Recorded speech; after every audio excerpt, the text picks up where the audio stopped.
Week service. We need midweek service, don't we? Good for us. And I'm thankful all of you could be here tonight. We have been engaged in a study for quite some time that I entitled Habits of the Mind. And I told you some time ago that I was tired of talking about all the negatives. Tonight we're going to start looking at something more positive. But I think we had to do that first before we could get to this part of our study. Barry. Yes. Move it up. Okay. I want to make sure you can hear me. That's rare that happens. People can't hear me.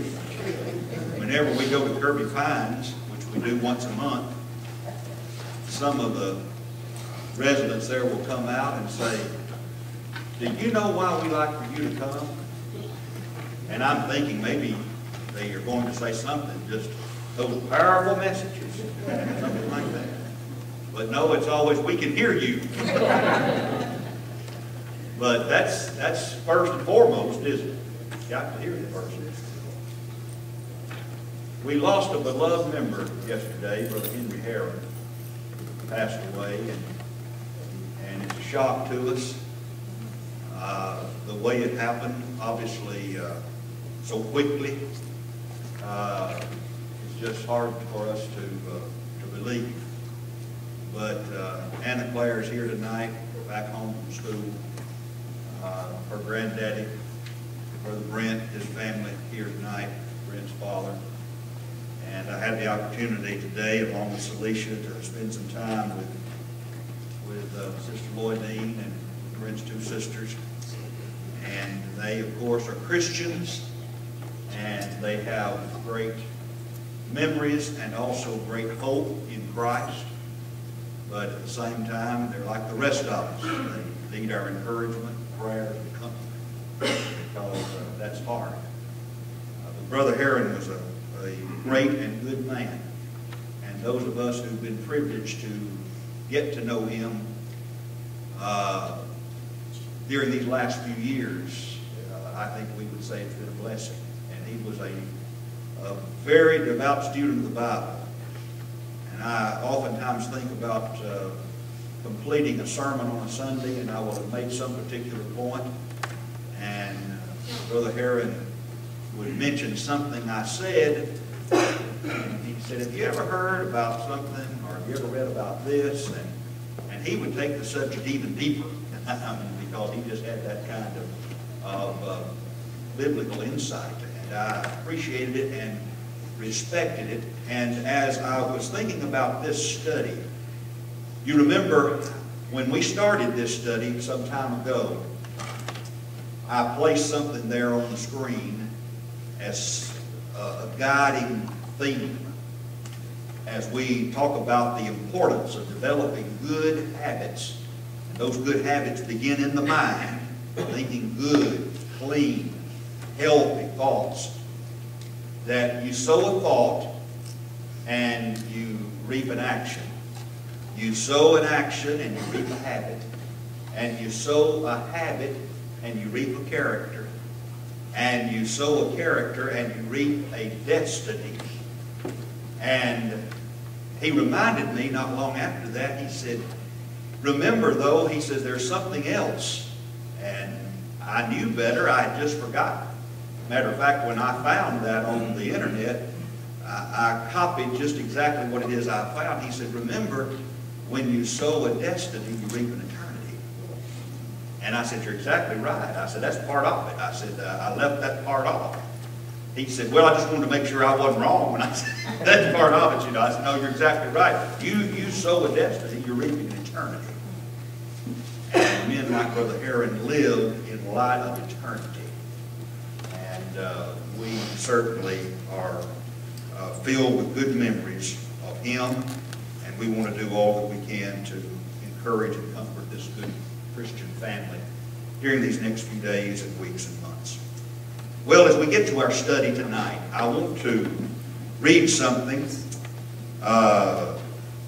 It was a statement made by the Roman Emperor Marcus Aurelius. And Marcus Aurelius was considered one of the good emperors. He was one of those early back a century or so before Jesus came. And he was also a Stoic, and so keep this in mind as we consider this statement. He said, I'm going to be meeting people today. Now, this is as he awakens and he gets ready to start his task and it begins whatever it is he's got scheduled. He says, I'm going to be meeting people today who talk too much. People who are selfish, egotistical, ungrateful. But I won't be surprised or disturbed, for I can't imagine a world without such people. All right? Now think about that. You know when you arise in the morning the kind of people you're going to meet. And some of these may not be that friendly. Some of these may not be that likable. Some may not be that lovable. And he's saying, I've got to go ahead and make up my mind that I'm going to be meeting such people and interacting with such people, so I better be prepared for it. Know how to handle that. You and I look at the rest of the world around us, and though we may not say it like this, we oftentimes think, boy, if everybody could be just like me, wouldn't the world be a better place, right? And yet we realize that diversity is what's so important, or the world would really be a boring place, wouldn't it? If everybody was just like me, everybody just like you. And yet we also realize that when it comes to people, there are certain people we quote like, some we dislike. Some we get to know really, really well and are thankful for it. Some we'd probably say, I wish I didn't know these folks so well. Others, not as intimate, not as close. But it's interesting how we begin to formulate opinions of other people. It's just hard not to do that, right? Whether they be good opinions or bad, we very quickly begin to form opinions of people. And you know, you don't really even have to meet somebody for that to happen, do you? No.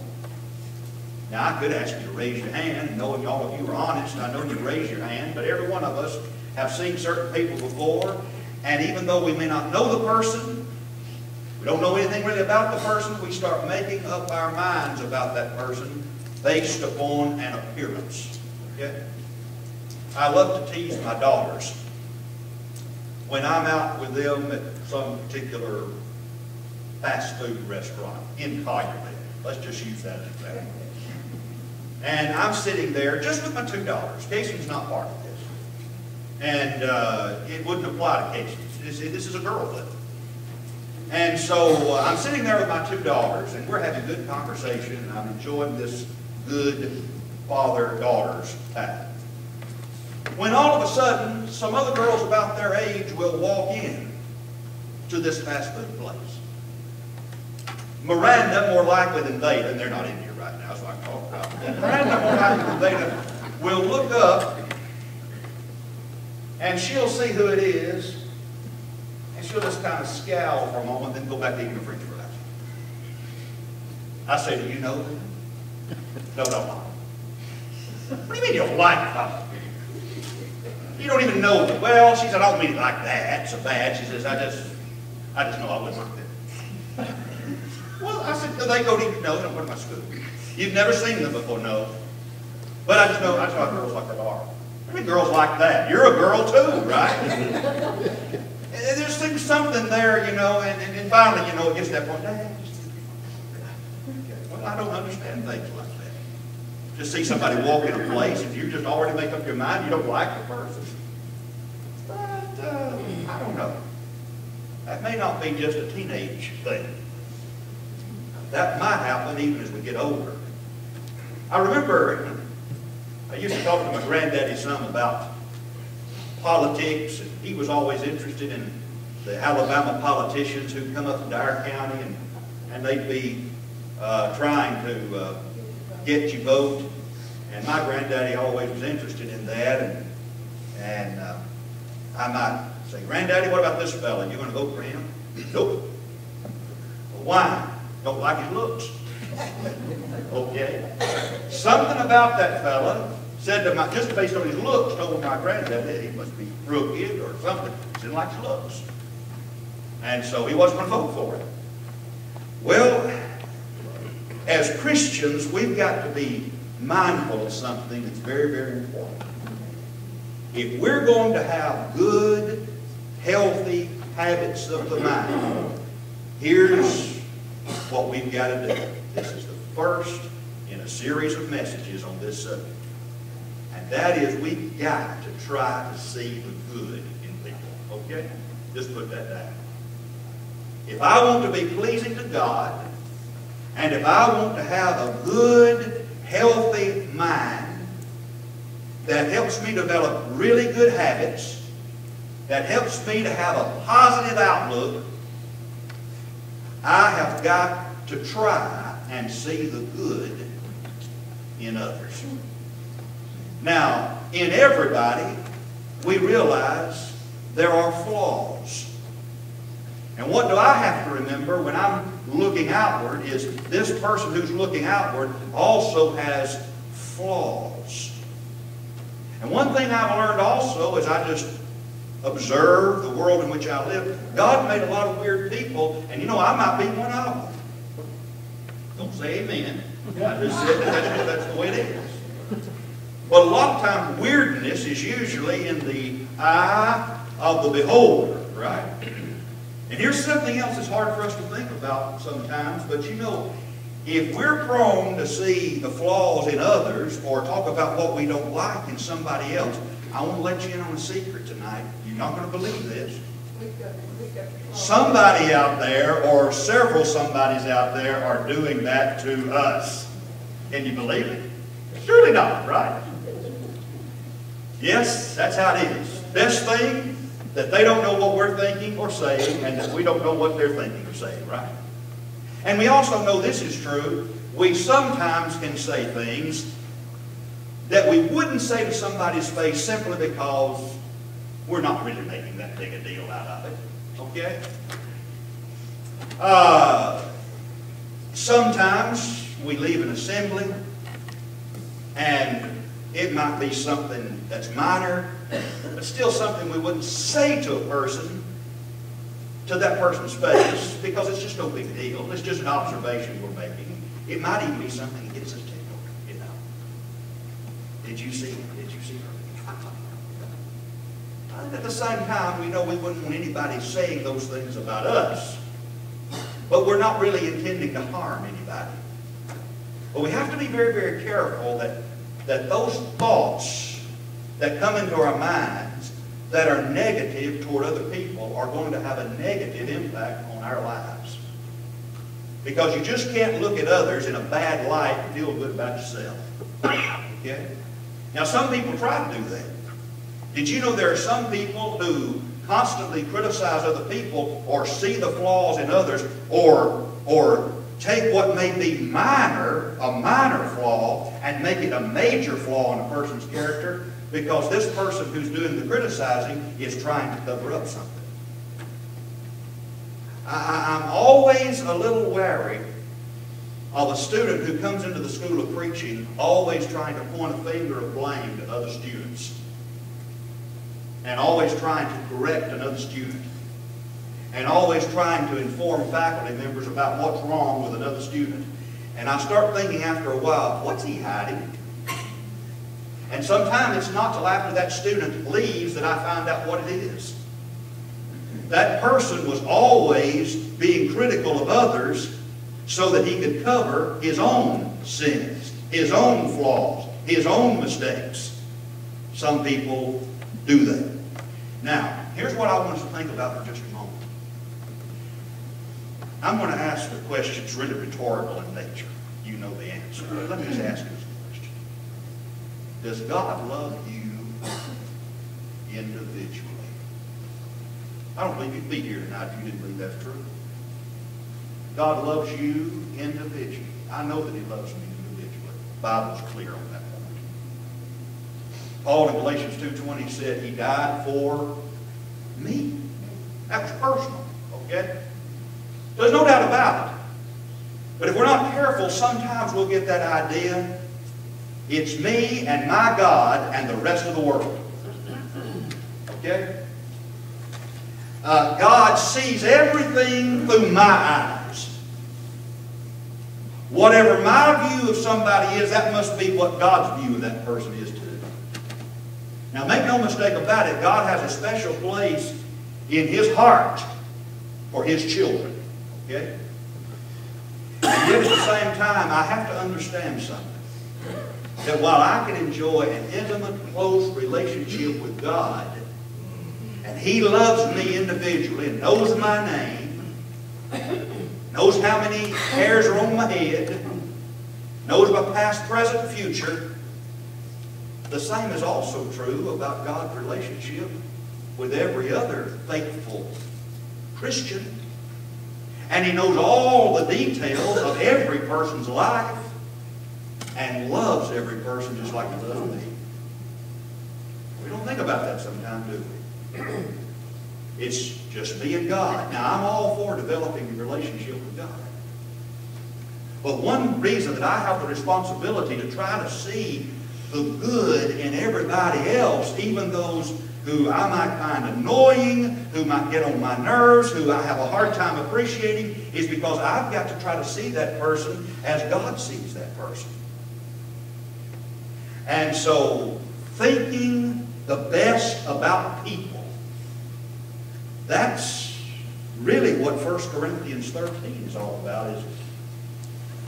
As it's been said before, when you study the definition of love as penned by the Apostle Paul, who was writing by inspiration, think about the fact that what you read there about love is how God loves you and me. And then also do this, put your name right there, okay? Love is kind. Put your name there in place of love, okay?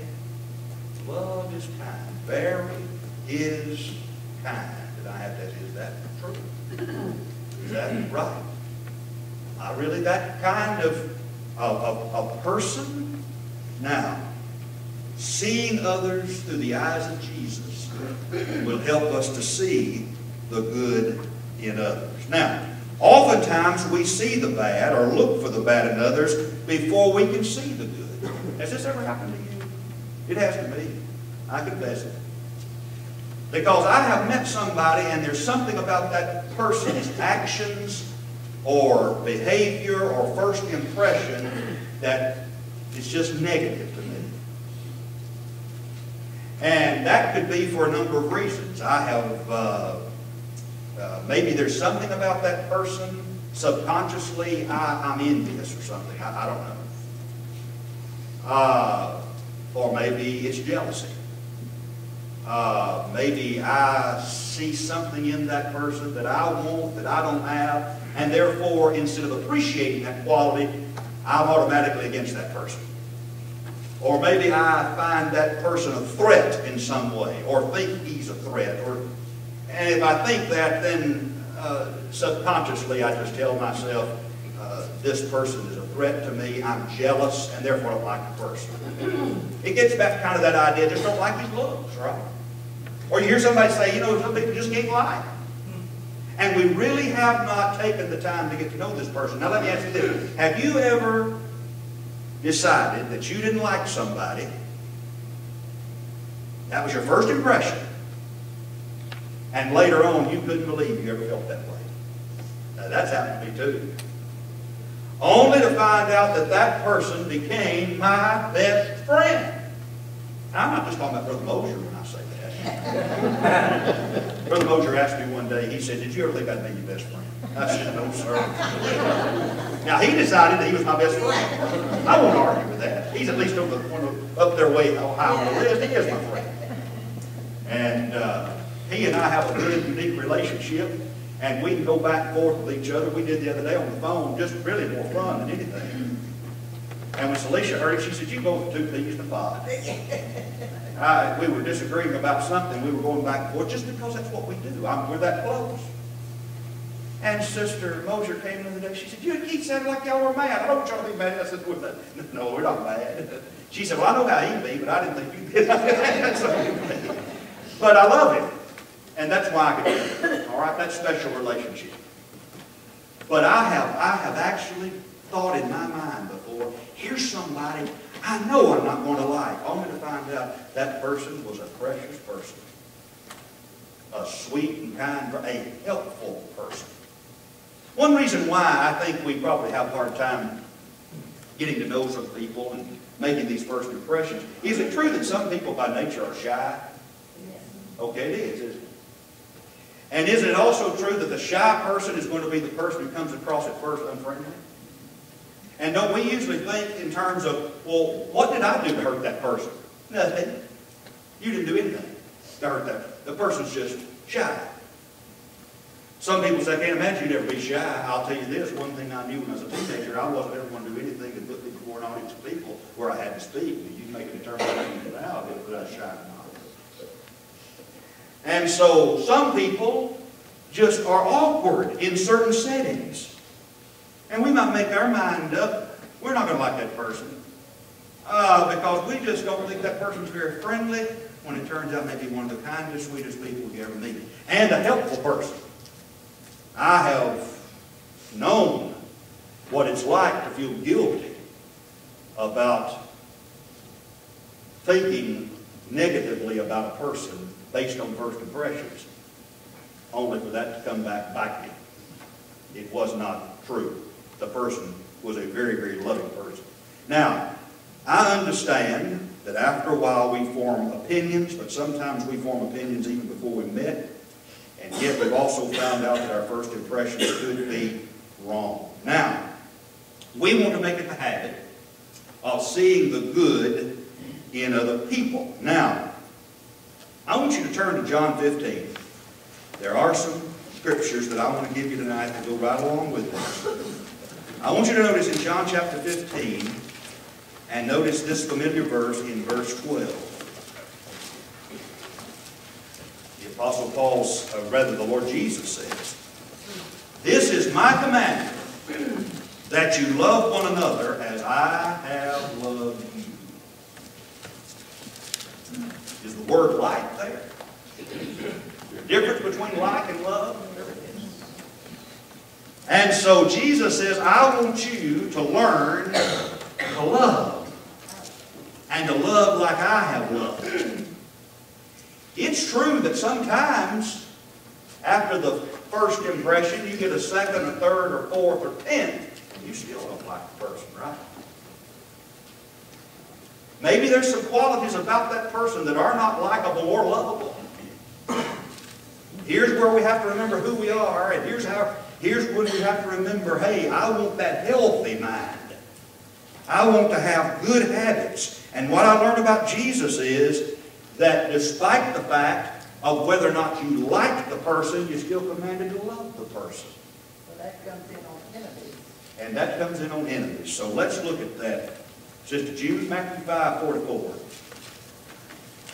Miss June says that comes in on our enemies. Comes into play with regard to our enemies. It may be one of the toughest commands given by our Lord Jesus. Verse 44 of Matthew 5. Sermon on the Mount. The constitution of Christianity. Love your enemies. Bless them that curse you. Do good to them that hate you. Pray for them which despitefully use you and persecute you. Now, there's a twofold reason here for behaving this way. One is because of what it does for the person that you think's your enemy. Doesn't the Bible say something about treating the one who's done you harm or treated you with evil? You do that person good and you like, what is that? Heap coals of fire or something upon their head? Well, Jesus says you want to help somebody, even if it's your enemy, love the enemy. You'll help them. You won't help them by hating them, but you help them by loving them. But then also I'm convinced this is going to do something for me as well. I don't want my joy in Christ and my peace and my happiness. I don't want that taken away from me. How can it be? If you don't obey the commandment. Which includes right here. loving your enemy. And so, not only is it important for you and me to like somebody, and if we can't like them, still love them, but we have to behave ourselves in a way, despite what others may do, we have to behave ourselves in a way that is likable, friendly, lovable. Therefore, I may be treated this way that I don't like, but I've got to rise above whatever's petty there in that person's mind and behavior and show myself to be different. And by showing love toward an enemy, or kindness toward the unkind, or friendliness toward the unfriendly, you're going to help that person, but likewise help yourself. You're going to help yourself by developing a good mind. I want to be able to reach a point in my life where I can see somebody, speak to that person, be kind to that person, try to be helpful, and even if that person reacts toward me negatively, maybe the person's unkind, maybe the person doesn't treat me in the same manner, that I can still walk away, go home that night, get a good night's rest. Okay? I'm not going to let that person's negative attitude toward me bother me to the extent that I can't enjoy my life. I didn't say I'm there yet. I said that's what I want. I want to happen. Okay?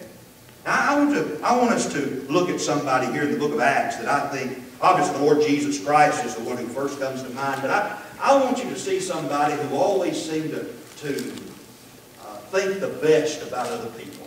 In fact, his name means consoler. His name, Barnabas. Be a Barnabas. Brother Aubrey Johnson has a book out for class study called The Barnabas Factor. It's all about being a good friend. And being a friend when others don't want you to be the friend. I mean, always trying to think the best of others, looking out for the needs of others as Paul commanded us. But in Acts chapter 9, you remember that it was Saul of Tarsus who was converted by Ananias. And remember the Lord appeared to Paul, or Saul, on the road to Damascus. And Saul asked the Lord, what shall I do? And the Lord said, you need to go into the city of Damascus. It will be told thee what thou must do. And God sent Ananias over to this one named Saul. Now, let's think about people. What's Ananias' response? Don't know about that one, Lord. Right? Don't know about it. I can understand. He heard about old Saul of Tarsus. He's mean. Now, I'll tell you, we've been around some mean people before. I've been around some mean brethren, haven't you? You mean I've got to go over there and talk to him? Yes. He's chosen. And so, if you see this movie, The Apostle Paul, or Paul the Apostle of Christ, there's a good flashback to this meeting between Ananias and Saul of Tarsus. And Ananias went and did what he was supposed to do, didn't he? And baptized him. Baptized him into Christ. At baptism, according to verse 16 of Acts 22, washed away his sins. Okay? And then you remember that according to Acts 9, eventually Saul makes his way down to Jerusalem. Now who's scared of him? The brethren in Jerusalem are afraid of him. And understandably so. But they'd heard some things, but they weren't sure. Now, can't you just hear our brethren who were in the first century, who are probably a lot like us? I heard he was baptized, but I'm not sure I believe it. I don't know. I said, I'm not sure. I don't see how a man like that could change. Right? I don't see how it could be possible. And I'm scared of him. But notice that in Acts chapter 9, the text says in verse 27, after Saul went down to Jerusalem and wanted to be part of the brethren there, notice they didn't believe that he was one of them. They didn't believe that he was a disciple. They were afraid of him, but it says Barnabas took him. Underscore that, but Barnabas. But Barnabas. You see, the Lord's always calling upon those like Barnabas. But Barnabas took him, brought him to the apostles, declared unto them how he had seen the Lord in the way, that he'd spoken to him, and how he preached boldly at Damascus in the name of Jesus. What is Barnabas saying? He's one of us. He's all right. He's a peacemaker, isn't he? Is it not true that Barnabas is seeing the very best in somebody? He said, here's this man. So he's one of us now. Let's think the best out of him. Remember in 1 Corinthians 13, when we read about the definition of love, love believeth all things. That doesn't mean love is naive or gullible. But love believeth the very best about somebody until it's proven otherwise, right? Believeth the best. And that's Barnabas. Now, a little bit later, in Acts chapter 15, we, of course, could go through, we don't have time to talk about the relationship that was built there between Saul and Barnabas. But remember, they eventually would take that first missionary journey. And then later on, Acts 15, they decided it's time to take another journey. And so who had been with them on that first journey but left them? John Mark had. All right? So here we find in Acts 15, they're going to take another journey. And Barnabas says, well, I'll get John Mark. No, Paul said, you're not going to take John Mark. He left us before. Well, I think he's changed. I think he's matured. I think he's ready this time. Paul said, I'm not going to take a chance on him. We're not going to take him. Now, I want to ask you a question. Who's right and who's wrong in this? Neither one of them, right? Paul's wise. Paul has his reasons. Paul says, in his judgment, that's what it was, we're not going to take it. We're not going to take it. Barnabas says, no, I want to take it. I believe and trust him. I love the Apostle Paul. All right, so don't stone me here. But in this instance, I'm with Barnabas. You understand what I'm saying now? Because too many times I've needed somebody to give me another chance. I understand Paul. I know where he's coming from. I understand the Lord's providence in all of this, because what's going to happen? Paul and Silas are going to go out and they're going to do some good mission work, and Barnabas and John Mark, they're going to do some good mission work, and God's will be done. But oh, if I was John Mark, how I'd appreciate Barnabas. And didn't Paul later on have to admit Barnabas was right? Bring John Mark. He's profitable for the ministry. And doesn't that say a lot about Paul and his maturity and his ability to say, you know, I got that one wrong. And I'm big enough to admit it. Well, I love the study of Barnabas when I think about relationships with people. We say we want to be Christians. I know we do. But we have to remember, when it comes to our attitude toward others, and here's a motivator. When we have trouble seeing the good in somebody else, remember, God loved us when there was nothing good to see. That's Romans 5, isn't it? 6 and following. Remember what I said? God loves us all. We're all precious in His sight. Wants all to be saved, none to perish. And if God can say, I find sinful man the object of my love and affection, and I desire to find a way or to provide a way for his salvation, then surely I can look at him today and say, you know, here's what God has done for me. He loved me when I didn't deserve His love. He took a chance on me. Maybe I can look at other people differently. And oh, what that's going to start doing to help me mentally when I start thinking that way. I'm going to tell you, if we think negatively about everybody around us and look for faults all the time, then we're going to become miserable people. We're developing a bad habit that's going to affect us negatively. It really will. Now, very quickly, I want to give you something before the bell rings. I want to give us a couple of principles. If you so desire, you can write these down, and I think they will be helpful. They've helped me. Now, one principle that I want us to learn from the lesson tonight is that when we have difficulty trying to find the good in somebody else, first thing we probably need to do is acknowledge how unlovely we can be. And I just said something about that. That's probably the first principle we learn. Just think about ourselves.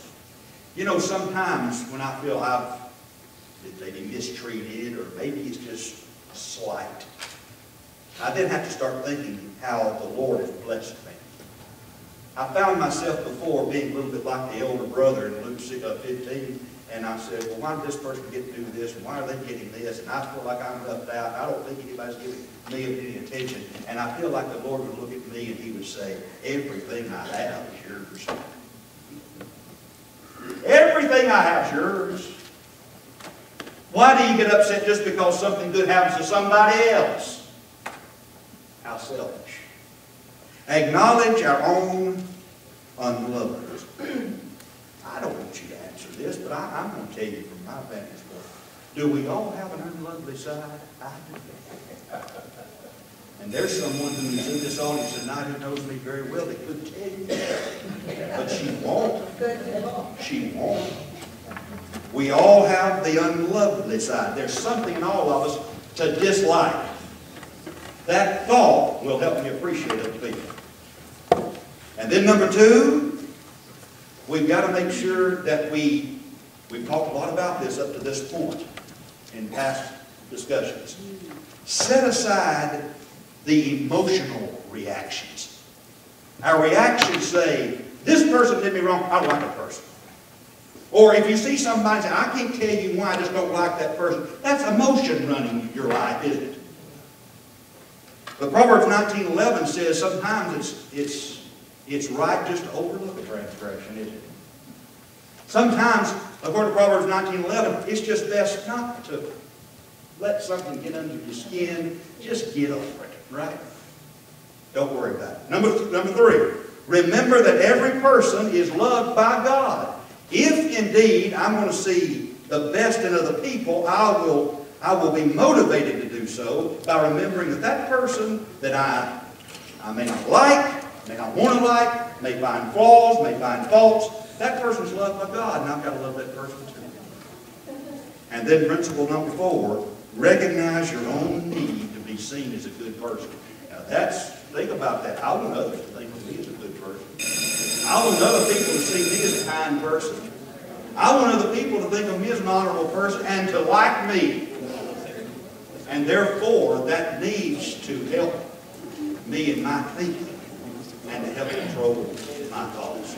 Remember John 13:34 and 35. Love as I have loved you. By this shall all men know that you're my disciples if you have this kind of love one for another. This is something to pray about too. To pray about further in all of our relationships. Just think about how marriages will benefit. Husbands and wives said, I'm going to see the very best in my mate instead of those qualities that get under my skin or that I don't like. And then continue thinking about that with regard to your brethren and then those we meet day after day. So tonight's lesson, toward a healthy mind and good habits, think the best about other people.